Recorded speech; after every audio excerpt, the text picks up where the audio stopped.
Hello everyone, welcome to my channel educational point one पर। आप सभी की डिमांड थी कि पॉलिटी को लेकर, तो अब हम पॉलिटी की सीरीज़ को स्टार्ट करने वाले हैं।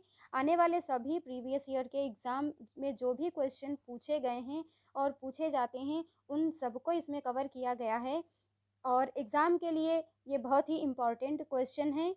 तो अब हम स्टार्ट करते हैं पॉलिटी के पार्ट वन, जिसमें कि बताया गया है कि भारत एक राज्यों का संघ है और ये आर्टिकल 1 से लेकर के 4 तक में दिया गया है। तो हमारे और अब हम बिना आपका टाइम वेस्ट किए स्टार्ट करते हैं और ये है हमारा पहला क्वेश्चन, जिसमें कि पूछा गया है कि सन 1922 में किसके द्वारा यह उद्गार व्यक्त किया गया कि भारतीय संविधान भारतीयों की इच्छानुसार होगा। तो ये उद्गार व्यक्त किया गया था महात्मा गांधी जी के द्वारा। और अब हम बात करें महात्मा गांधी जी की, तो संविधान को लेकर के तो इसमें आगे बहुत अच्छे अच्छे क्वेश्चनों को लिया गया है कॉन्स्टिट्यूशन से रिलेटेड। लेकिन अब हम ज़रा बात कर लेते हैं महात्मा गांधी जी के बारे में, क्योंकि इनसे रिलेटेड भी बहुत सारे क्वेश्चन एग्ज़ाम में पूछे जाते हैं।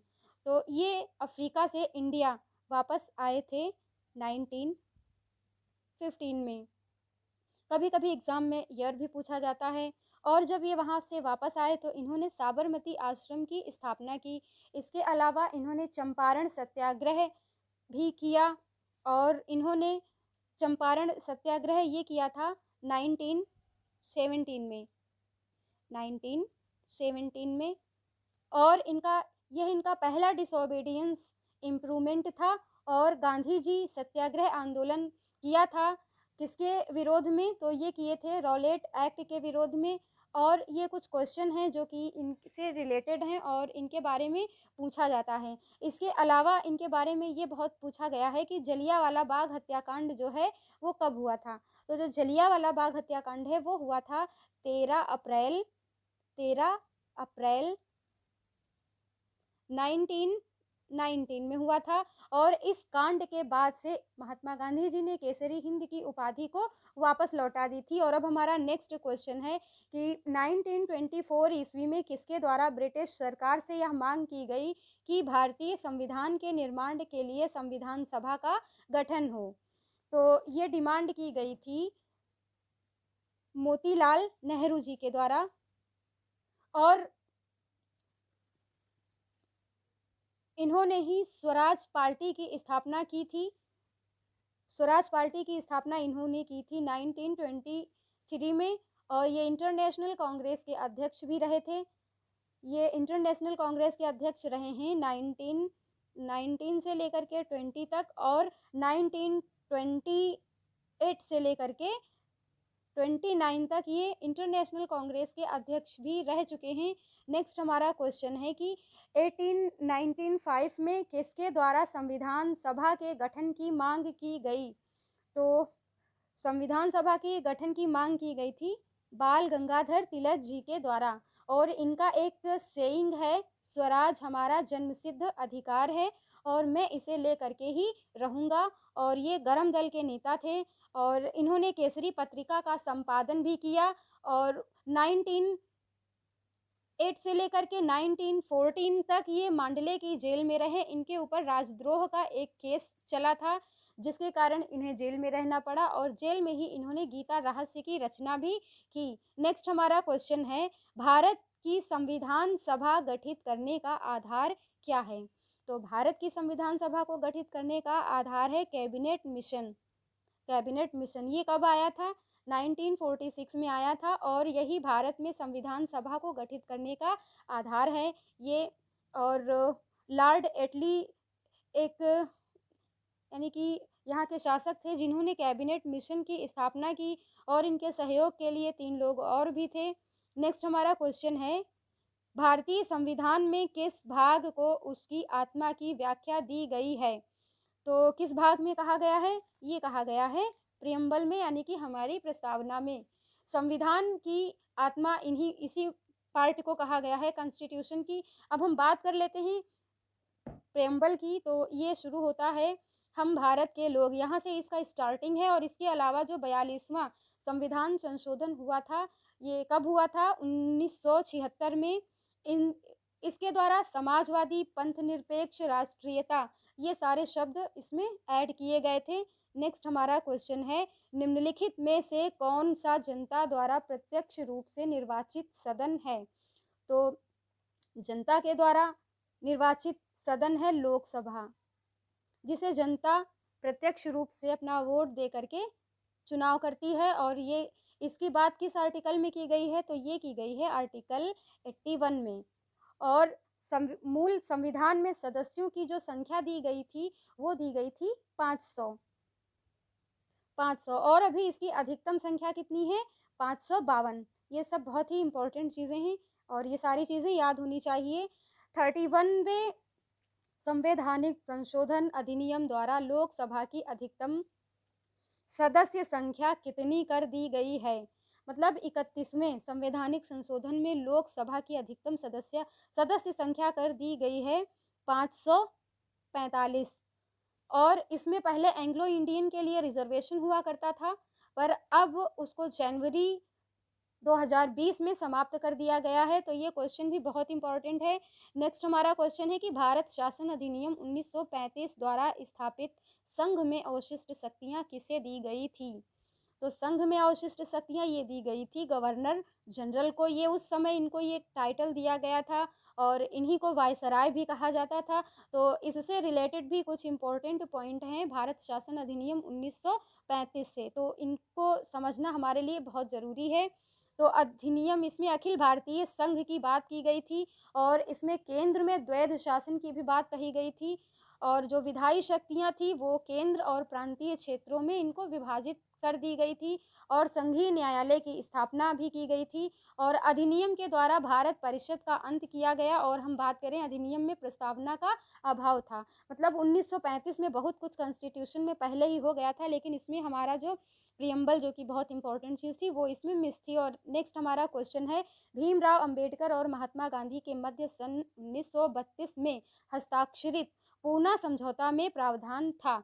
क्या प्रावधान था? इसमें ये प्रावधान था कि हरिजनों के लिए आरक्षण सहित संयुक्त निर्वाचन का क्षेत्र, मतलब ऑप्शन 1 ए यही राइट आंसर है। और ये किसके किसके बीच में, यानी कि इसमें जो समझौता हुआ था वो कहाँ पर हुआ था? समझौता ये हुआ था यरवदा सेंट्रल जेल में। और इसमें हरिजनों के लिए अलग से आरक्षण तय किया गया था और ये हुआ था महात्मा गांधी और भीमराव अंबेडकर जी के बीच में। और महात्मा गांधी जी की तरफ से मदन मोहन मालवीय जी ने साइन किया था, और क्योंकि उस समय महात्मा गांधी जी जेल में थे। और हमारा नेक्स्ट क्वेश्चन है, महारानी विक्टोरिया को भारत की साम्राज्ञी नियुक्त किया गया था कब? तो इनको नियुक्त किया गया था 1876 में। ये इसका करेक्ट ऑप्शन है। नेक्स्ट हमारा क्वेश्चन है कि भारत के संविधान का निर्माता किसे माना जाता है? फादर ऑफ इंडियन कॉन्स्टिट्यूशन, तो ये माना जाता है भीमराव अंबेडकर जी को, जो कि भारत के संविधान के निर्माता हैं। और संविधान के निर्माण में 2 वर्ष 11 माह 18 दिन लगे, इतना इसको समय लगा। और इसमें 114 दिन की बहस भी हुई और अंततः 26 जनवरी 1949 को इसे पारित कर दिया गया। और उस समय इसमें कुल 22 भाग थे, 395 आर्टिकल थे और 8 अनुसूचियाँ थी। इसके द्वारा इसमें संविधान सभा की अंतिम जो बैठक हुई थी वो हुई थी 24 जनवरी 1950 को। ये बहुत इंपॉर्टेंट डेट है, इसको याद रखना बहुत इंपॉर्टेंट है। और इसके द्वारा डॉक्टर राजेंद्र प्रसाद जी को भारत का प्रथम राष्ट्रपति भी नियुक्त किया गया था। नेक्स्ट हमारा क्वेश्चन है कि भारतीय संविधान सभा ने राष्ट्रीय ध्वज के वर्तमान स्वरूप को कब अपनाया था? तो वर्तमान स्वरूप को अपनाया था 22 जुलाई 1947 को। तो ये बहुत इंपॉर्टेंट क्वेश्चन है, इसे बार बार एग्जाम में पूछा जाता है। नेक्स्ट हमारा क्वेश्चन है कि भारतीय संविधान की उद्देशिका में परिवर्तन किस भारतीय संशोधन अधिनियम में किए गए थे? तो हमारी उद्देशिका में परिवर्तन किए गए थे 42वें संविधान संशोधन के द्वारा। और इसमें प्रस्तावना को शामिल किया गया था। प्रस्तावना में कुछ शब्दों को जोड़ा गया था, वो शब्द थे जैसे समाजवादी, धर्मनिरपेक्ष, एकता, अखंडता, ये सारे शब्द जोड़े गए थे। और नीति निर्देशक सिद्धांत इसमें मूल अधिकारों में सर्वोच्चता भी दी गई थी और इसी के अंतर्गत कॉन्स्टिट्यूशन में 10 मौलिक कर्तव्य fundamental duties under article 51A भी इसी में ऐड किया गया था। ये सारी बातें आपको याद रखनी पड़ेंगी। नेक्स्ट हमारा क्वेश्चन है, निम्नलिखित में से कौन भारतीय राज्य व्यवस्था में सर्वोच्च है? तो भारतीय राज्य व्यवस्था में सर्वोच्च है वो है हमारा कॉन्स्टिट्यूशन। नेक्स्ट हमारा क्वेश्चन है, भारतीय संविधान में समवर्ती सूची की अवधारणा ली गई है।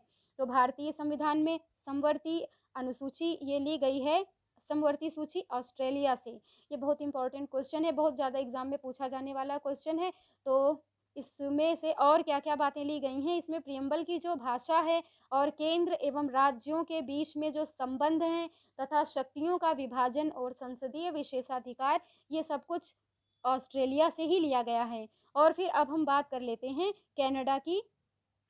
तो कनाडा से लिया गया है संघात्मक विशेषताएं, अवशिष्ट शक्तियां, राज्यपाल की नियुक्ति की प्रक्रिया और संघ एवं राज्य के बीच शक्ति विभाजन। तो ये सब लिया गया है कनाडा से। इसके बाद अब हम बात कर लेते हैं यूएसए की। तो यूएसए से भी बहुत सारी चीज़ें इसमें ली गई हैं, जैसे मौलिक अधिकार, न्यायिक पुनरावलोकन, संविधान की सर्वोच्चता, निर्वाचित राष्ट्रपति और उस पर महाभियोग, उपराष्ट्रपति, उच्च एवं उच्चतम न्यायालय के जो भी न्यायाधीशों को हटाने की विधि एवं वित्तीय आपातकाल, ये सारी बातें ली गई हैं यूएसए से। और ब्रिटेन से लिया गया है संसदात्मक शासन प्रणाली, एकल नागरिकता विधि निर्माण की प्रक्रिया भी ली गई हैं। नेक्स्ट हमारा क्वेश्चन है, संसदीय शासन प्रणाली सर्वप्रथम किस देश में विकसित हुई थी? तो संसदीय शासन प्रणाली ये सर्वप्रथम विकसित हुई थी ब्रिटेन में। नेक्स्ट हमारा क्वेश्चन है, दल बदल के आधार पर निर्वाचित सदस्यों की योग्यता संबंधी विवरण संविधान की किस अनुसूची में दिया गया है? तो दल बदल से रिलेटेड है हमारी अनुसूची 10 और ये अनुसूची 52वें संविधान संशोधन अधिनियम 1985 में जोड़ी गई थी। और जो हमारी नेक्स्ट अनुसूची है 8वीं, जो हमारी 8वीं अनुसूची है ये भारतीय भाषा से संबंधित है। और 9वीं जो अनुसूची है, ये 9वीं अनुसूची में जितने भी विषय ऐड किए गए हैं उनको न्यायालय में चुनौती नहीं दी जा सकती है। और जो 10वीं अनुसूची है ये दल बदल से रिलेटेड है और जो 11वीं अनुसूची है ये ग्राम पंचायत से रिलेटेड है। टोटल अनुसूचियाँ कितनी हैं? 12 अनुसूचियाँ हैं और आपको ये 12 अनुसूचियाँ याद रखनी पड़ेंगी कि किस में क्या चीज़ ली गई है। नेक्स्ट हमारा क्वेश्चन है कि भारतीय संविधान का कौन सा अनुच्छेद राष्ट्रपति के पद के लिए पुनः निर्वाचन की योग्यताएं निर्धारित करता है? तो ये है हमारा आर्टिकल 57। आर्टिकल 57 में राष्ट्रपति के निर्वाचन की योग्यताओं से रिलेटेड है। और अब हम बात कर लेते हैं आर्टिकल 1 से लेकर के 4 तक के बारे में कि किस आर्टिकल में कौन सी बातें ली गई हैं। तो हमारा पहला इससे रिलेटेड क्वेश्चन है, आर्टिकल 1 में क्या लिया गया है? तो आर्टिकल 1 में लिया गया है कि भारत अर्थात इंडिया राज्यों का एक संघ है। ये किस अनुच्छेद में कहा गया है? तो ये कहा गया है अनुच्छेद 1 में। नेक्स्ट हमारा क्वेश्चन है कि आर्टिकल 2 यह किससे संबंधित है?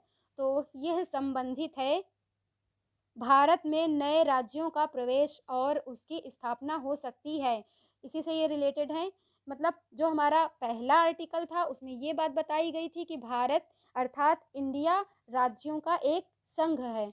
और जो दूसरा वाला आर्टिकल है इसमें ये बताया गया है भारत में नए राज्यों का प्रवेश और उसकी स्थापना हो सकती है। नेक्स्ट हमारा क्वेश्चन है, आर्टिकल 3 में किस विषय को दिया गया है? तो इसमें दिया गया है कि नए राज्यों का गठन, ये रिलेटेड है नए राज्यों के नाम व उनकी सीमाओं में भी परिवर्तन किया जा सकता है। तो लेकिन इसकी भी एक कुछ शर्तें हैं कि जो भी इससे रिलेटेड जो विधेयक होगा वो जो संसद में पेश करना है, तो पेश करने से पहले राष्ट्रपति की अनुमति लेना इम्पॉर्टेंट है, अनिवार्य है मतलब। और यानी कि राष्ट्रपति की सिफारिश से ही ऐसा विधेयक संसद में पेश किया जा सकता है, अन्यथा नहीं। और आर्टिकल जो 4 है, आर्टिकल 4 इसमें दिया गया है आर्टिकल 2 और आर्टिकल 3 के तहत जो भी संशोधन हुआ है उसे 368, क्योंकि पता था ना कि जो हमारा आर्टिकल 3 है ये जो हमारा आर्टिकल 368 है, ये संविधान के संशोधन से ही रिलेटेड है। लेकिन अब इसमें जो आर्टिकल 2 है और आर्टिकल 3 है, इसके तहत जो संशोधन हुआ है, उसे 368 के तहत नहीं माना जाएगा। मतलब 2 और 3 नॉट इक्वल टू कॉन्स्टिट्यूशन के 368 के अकॉर्डिंग। तो इस तरीके से अब आपका आर्टिकल 4 भी कंप्लीट हुआ है। अगर आप चाहते हैं कि ये हमारी पॉलिटी की सीरीज़ कंटिन्यू रहे, तो प्लीज़ आप हमारे चैनल को लाइक, शेयर और सब्सक्राइब करें, और इससे कि हमें आगे कुछ करने की प्रेरणा मिलती है। वीडियो को पूरा देखने के लिए थैंक यू। जय हिंद।